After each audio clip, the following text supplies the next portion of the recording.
నమస్తే. ప్రస్తుతం మనతో పాటు సీనియర్ జర్నలిస్ట్ దాము బాలాజీ ఉన్నారు. ఆయనతో మాట్లాడదాం. నమస్తే సార్. సార్ జగన్ రంగంలోకి దిగారా అన్నట్టుగా నిన్న ఎమ్మెల్సీలతో మీటింగ్లో కూడా మాట్లాడారు. అంటే ఇప్పుడు హనీమూన్ జరుగుతుంది కూటమిది అని చెప్పేసి కూడా మాట్లాడారు. సో ఏం జరుగుతుందంటారు సార్? ఎలాంటి వ్యూహం పన్నే అవకాశం ఉందంటారు మాజీ ముఖ్యమంత్రి జగన్మోహన్ రెడ్డి? వ్యూహం ఆయన దగ్గర ఏమీ లేదు నిజానికి. తిరగబడాల్సిన అవసరం ఒకటి అంటే మామూలుగా నేను చాలాసార్లు చెప్తున్నా, politics is also like war, యుద్ధం లాంటిది. యుద్ధంలో ఎప్పుడైనా కూడా ఒకరిది పై చేయనప్పుడు వాళ్ళు అఫెన్స్లో ఉంటారు, రెండో వాడు డిఫెన్స్లో ఉండాలి.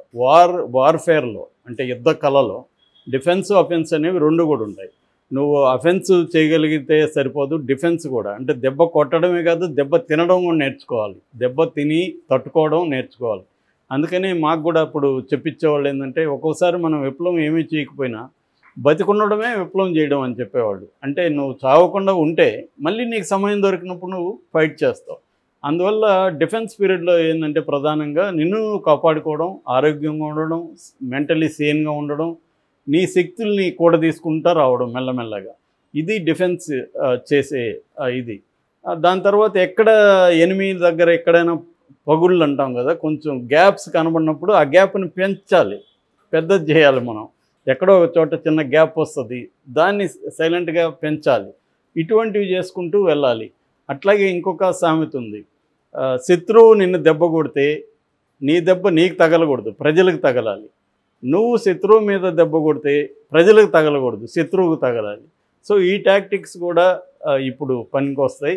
ఇంతవరకు జగన్ దెబ్బ చంద్రబాబుకు కాకుండా ప్రజలకు కూడా తగిలింది చాలా చోట్ల. ఇప్పుడు చంద్రబాబు కూడా అదే చేస్తున్నాడు. జగన్ మీద దెబ్బ కొట్టడానికి చంద్రబాబు ట్రై చేస్తుంటే ఈ దెబ్బ ప్రజల మీద కూడా పడడం మొదలైంది.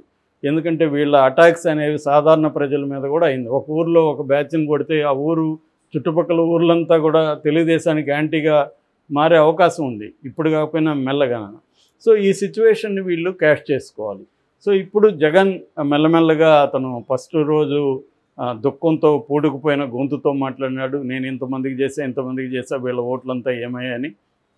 ఈ క్రమంలో నాకు సిఎస్డిఎస్ లోక్నీతి సర్వే సంజయ్ చెప్పిన ఒక మాట గుర్తొచ్చింది. ఆయన ఏమన్నారంటే, ఆంధ్రప్రదేశ్కి సంబంధించి జగన్ అనుకుంటున్నాడు నేను ఇంతమందికి పథకాలు ఇచ్చాను, దాదాపు 2 కోట్ల మందికి ఏదో ఒక మేలు చేశాను కదా, 2 కోట్ల ఓట్లు నాకు ఎందుకు పడలేదని. ప్రజలు అట్లా అనుకోరు. ప్రజలు ఏదో ఒక కారణంతో ఒక వ్యక్తి మీదకి వ్యతిరేకత వచ్చిందనుకో, ఇప్పుడు జగన్ మీద వ్యతిరేకత ఎందుకో వచ్చింది, కారణాలు పక్కన పెడదాం.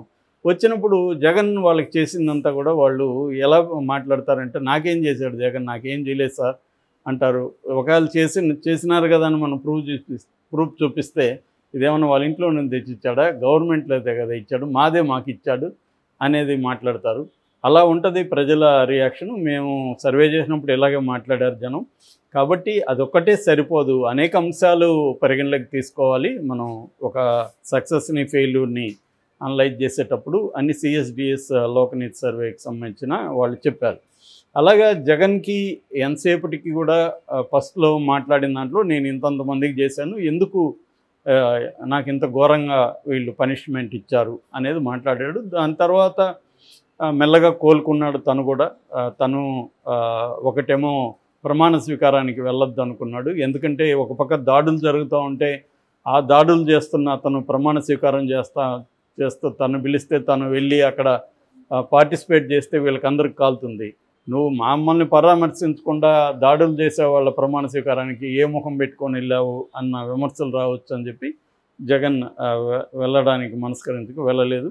అయితే మెల్లమెల్లగా ఓడిపోయిన వాళ్ళని, గెలిచిన వాళ్ళని అందరినీ కలుస్తున్నాడు. అలాగా నిన్న ఎమ్మెల్సీ మీటింగ్లో కలిసినప్పుడు చాలా విషయాలు జగన్ ఫస్ట్ టైం ఓపెన్గా మాట్లాడాడు. అదేంటంటే, ఇప్పుడు కూటమి హనీమూన్ పీరియడ్ అంటారు మామూలుగా. హనీమూన్ పీరియడ్ అంటే ఓపెనింగ్, అధికారంలోకి రాగానే కొంత పీరియడ్ని హనీమూన్ పీరియడ్గా పిలుస్తారు. సో హనీమూన్ పీరియడ్లో మనం విమర్శలు అనేవి ఇప్పుడే స్టార్ట్ చేద్దాం, మనం చూద్దాం కుదురుకొని గవర్నమెంట్ ఏం చేస్తుంది అనేది చూద్దాము అనేది మాట్లాడాడు. అట్ ద సేమ్ టైం ప్రత్యేక హోదా ఇప్పటివరకు డిమాండ్ చేయలేదు చంద్రబాబు. అది డిమాండ్ చేయకపోతే, ఇప్పుడు కూడా డిమాండ్ చేయకపోతే ఇంక వేస్ట్. ఎందుకంటే చంద్రబాబుకి బలమైన ఇక్కడ ప్రభుత్వం ఉంది, అక్కడ కూడా చంద్రబాబు బలం మీద ఆధారపడే మోడీ ప్రభుత్వం, ఎన్డీఏ ప్రభుత్వం ప్రధానంగా ఉంది. ఎందుకంటే బీజేపీ తర్వాత అతిపెద్ద పార్టీ తెలుగుదేశం పార్టీ. కాబట్టి ఇప్పుడైనా డిమాండ్ చేయాలి అనేది జగన్ అడిగాడు. జగన్ అడిగిన ఎవడైనా అది అయితే కరెక్టే. బట్ చంద్రబాబు ఇంకా దాని గురించి ఏం మాట్లాడలేదు. ఎప్పుడు మాట్లాడతాడు అనేది చూడాలి. వేరే విషయాల మీద చంద్రబాబు ఫోకస్ చేస్తున్నాడు. ముఖ్యంగా గవర్నమెంట్ని ఫామ్ చేసుకోవడం, అక్కడ కూడా సెంట్రల్లో కూడా తన మినిస్టర్లు, తన ఇతర పదవులు గవర్నర్ ఆఫర్ చేశారు అంటున్నారు. అట్లాగే స్పీకర్కి సంబంధించి ఈ విషయాల మీద ఫోకస్ చేస్తున్నాడు. ఇమ్మీడియట్గా మనం వాళ్ళని ఒక బ్లాక్మెయిల్ చేసినట్టుగా బెదిరించకూడదు అనేది చంద్రబాబు స్ట్రాటజీగా మనకు కనబడుతుంది. ఇప్పుడే పవర్లోకి వచ్చాం, ఆల్రెడీ వాళ్ళు ఒక భయంతో ఉంటారు, వీడేమన్నా విత్డ్రా చేసుకుంటాడనే ఒక ఇన్సెక్యూరిటీ బీజేపీకి ఉంటుంది. ఇప్పుడు మనం నువ్వు కత్తి పెట్టి నువ్వు మాకు ప్రత్యేక హోదా ఇస్తావా లేవా అనేది కత్తి పెట్టడం కంటే ఎలా మెల్లమెల్లగా మనం ఆ పవర్లో మనం పాత్ర పెంచుకుంటూ వస్తే మనం డిమాండ్ చేయొచ్చు మెల్లమెల్లగా. ఆల్రెడీ ఒక 5,500 కోట్లు ట్యాక్స్ అమౌంట్ అది ఇతర రాష్ట్రాలకు కూడా ఇచ్చారు, అలాగే ఆంధ్రప్రదేశ్కి కూడా ఇచ్చారు. అలాగా మెల్లమెల్లగా 1 by 1 ప్రభుత్వం దగ్గర చేయించుకుందాము అనేది చంద్రబాబు స్ట్రాటజీగా కనబడుతుంది. దీన్ని వైసీపీ నుంచి ప్రెజర్ చేయడం అనేది మనకు స్టార్ట్ అయింది జగన్ దగ్గర. అంటే మీరు ఎందుకు అడగట్లేదు ప్రత్యేక హోదా అనేది వీళ్ళు మాట్లాడుతున్నారు. దానికి ఆల్రెడీ వీళ్ళు కూడా కౌంటర్ వేశాడు. నువ్వు 5 ఏళ్ళు ఎంపీకావు, నువ్వేం చేయకుండా 5 ఏళ్ల పాటు దాన్ని కోల్డ్ స్టోరేజ్లో పెట్టి ఇప్పుడు మాట్లాడుతున్నావని. ఇలాగే ఇవి జరుగుతుంటాయి. ఏదేమైనా ఇప్పుడు జగన్ ఒక పిలుపు అయితే ఇచ్చాడు. ఇదేంటంటే మనం కళ్ళు మూసుకుంటే 5 ఏళ్ళు అయిపోతాయి, మనకి మరీ అంత మనం బలహీనం అని మీరు ఫీల్ కాకండి, మనకు కూడా 40% ఓట్లు ఇచ్చారు. సో ఈ 40% ప్రజలు మనల్ని నమ్మారు కాబట్టి 40% ప్రజల తరపున, అట్లాగే మనకు ఓట్లైన ప్రజల తరపున అంతా కూడా మనం పోరాడాలి, దానికి సిద్ధంగా ఉండండి. మనకు అసెంబ్లీలో ఎట్లాగో వాళ్ళు ప్రతిపక్షం ఇవ్వరు. మామూలుగా టెక్నికల్గా అయితే ప్రతిపక్షం రాదు, పొలిటికల్గా అయితే ప్రతిపక్షం ఇవ్వాలనేది డెమోక్రటిక్ స్పిరిట్తో మాట్లాడుతున్నారు. గతంలో కూడా కాంగ్రెస్కి కూడా మెజారిటీ లేకపోయినా పార్లమెంట్లో కూడా చాలామంది డెమోక్రటిక్ మేధావులు ఇదే వాదించారు. డెమోక్రసీలో ప్రతిపక్షం అనేది ఇంపార్టెంట్. ప్రతిపక్ష హోదా మీరు టెక్నికల్గా లేకపోయినా పొలిటికల్గా ఇవ్వాలి. అలాగా వీళ్ళకి 11 మంది ఉన్నా ఈ 11 మందిని లాక్కోవడానికి చంద్రబాబు ట్రై చేయకూడదు. ఎందుకంటే అదేదో చచ్చిన పవన్ మళ్ళీ ఎందుకు కొట్టడం, ఆల్రెడీ చచ్చిపోయింది అది. కాబట్టి చంద్రబాబు ఆ 11 మందిని అట్లాగే ఉంచి వాళ్ళని పోరాడమని చెప్పి చేయాలి. మామూలుగా మనకి ఒక సూత్రం ఉంటుంది విప్లవంలో కూడా, శత్రువును బతికించి పోరాటం చేయని. సో అలాగా చంద్రబాబు జగన్ని బతికించి పోరాటం చేయాలి కాబట్టి, కానీ చంపేసి పోరాటం చేయాలని చంద్రబాబు అనుకోవాల్సిన అవసరం లేదు. ఎందుకంటే 164 మెంబర్స్ ఉన్నారు వాళ్ళకి అసెంబ్లీలో. కాబట్టి ఈ 11 మందితో జగన్ చేసేది ఏముండదు. సో జగన్ని బతికించి పోరాటం చేయాలి. సో జగన్ కూడా అది గుర్తించాడు. మనకి ఇస్తారో తెలియదు, కానీ మనకు మండలి అంటే ఎమ్మెల్సీ కాబట్టి మండలిలో మనకి స్ట్రెంగ్త్ ఉంది కాబట్టి మండలిలో మనం కొట్లాడదాము అనే ఒక పాజిటివ్ స్పిరిట్తో మాట్లాడాడు. అట్లాగే నేను 5 ఏళ్లకు ముందు 1400 కిలోమీటర్ 14 నెలలు పాదయాత్ర చేశాను, 3000 కిలోమీటర్ల పైన. నాకు ఇంకా అదే ఓపిక ఉంది అని కూడా అన్నాడు. అంటే మళ్ళీ పాదయాత్రకు కూడా రెడీ అయ్యే అవకాశాలు ఉన్నాయి.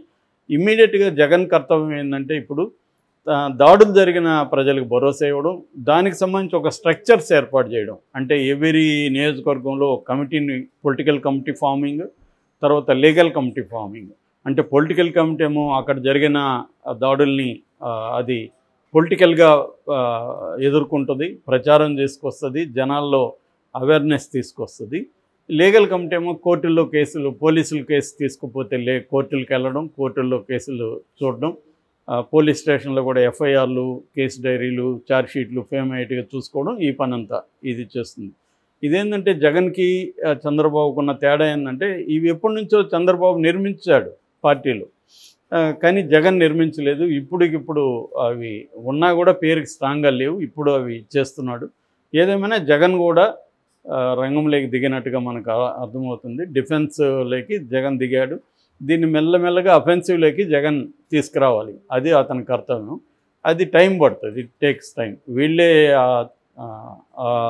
ఆపర్చునిటీ జగన్కి ఇస్తారు. ఎందుకంటే వీళ్ళు వరుసగా కుంభకోణాలు, అరెస్టులు, కేసులు, ఒక పక్క వీధి పోరాటాలు మొదలు పెడతారు కాబట్టి తెలుగుదేశం వాళ్ళు, అప్పుడు వీళ్ళకి కూడా స్కోప్ వస్తుంది రివర్స్లో వాళ్ళు కూడా అఫెన్సివ్లోకి రావడానికి. సో మామూలుగా యుద్ధ నీతిలో ఒకటి ఉంది, best form of defence is offence అని. సో నిన్ను నువ్వు కాపాడుకోవాలంటే నువ్వు ఎంతసేపటికి దెబ్బ కాసుకుంటుంటే కొడతానే ఉంటాడు వాడు, మనం కూడా ఒక దెబ్బ కొట్టాలి. అలాగా జగన్ కూడా ఇప్పుడు అఫెన్స్ అండ్ డిఫెన్స్ ఈ గేమ్ లేకి స్టార్ట్ అయినట్టుగా మనకు అర్థం.